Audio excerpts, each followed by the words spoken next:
experience. Thanks for tuning in. If you like this video, please give it a like, comment below, and take a moment to subscribe to our channel. Trois Pistoles, Quebec, is a small and vibrant town nestled along the southern shores of the St. Lawrence River. This beautiful destination is part of the Bas-Saint Laurent region and offers a perfect mix of history, culture, and natural beauty. The town's name comes from a fascinating story.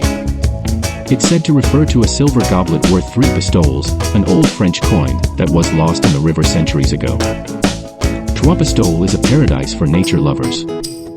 You can stroll along its stunning waterfront promenade, picnic in scenic parks, or take in the breathtaking views of the St. Lawrence River. If you're up for an adventure, there's kayaking, canoeing, hiking, and cycling in the surrounding countryside. For history buffs, the Île aux Basques is just offshore.